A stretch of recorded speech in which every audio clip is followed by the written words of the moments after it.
are children and young people from the Making Noise project. And we want to show you what it can feel like for a young person going through this journey. But remember, every young person is different. No one's experience is the same. When you're a child and you're abused, you don't know what's happened and you don't know who you should tell because you're scared and you're confused.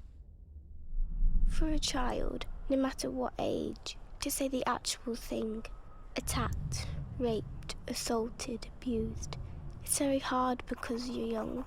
You don't want to know those words. You don't want to tell your mother. You don't want to tell anyone, so you stay quiet about it and you're trapped.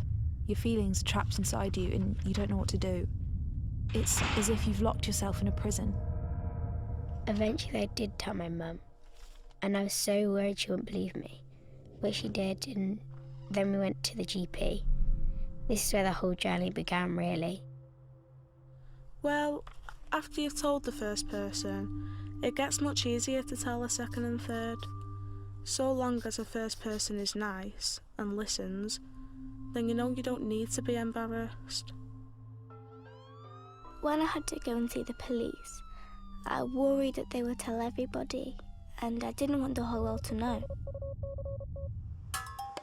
My police officer was funny and he was understanding, but just when you find one you can trust, they suddenly go off the radar.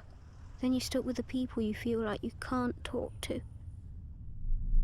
You feel like people are going to judge you? People are going to look at you differently? I had to do the video evidence, where they record everything. I don't know if that was more traumatising than the actual abuse I went through.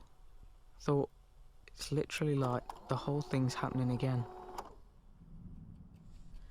It's like a couple months before court, and you feel like it's going to take forever.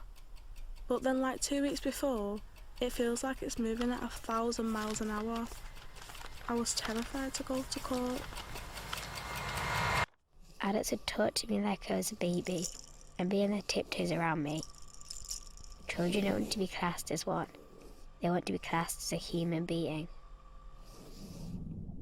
When I first went to counselling, I was in this kind of bubble.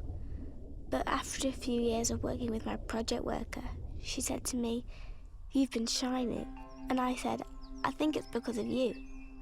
I've now got my confidence back." The number one thing you can't do is bottle things up. You might want to, but it just doesn't help. This place has made me feel more able to talk.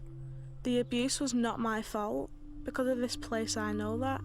Also, I know I'm not the only person who it happens to. I think a year waiting list for support is too long. It shouldn't be any more than 3 months, because after that, you give up hope. If I had to give messages to other young people, I would say, speak out, because you're not alone. It's going to be a bit of a bumpy road ahead. There's going to be twists and turns, but make sure they believe in themselves.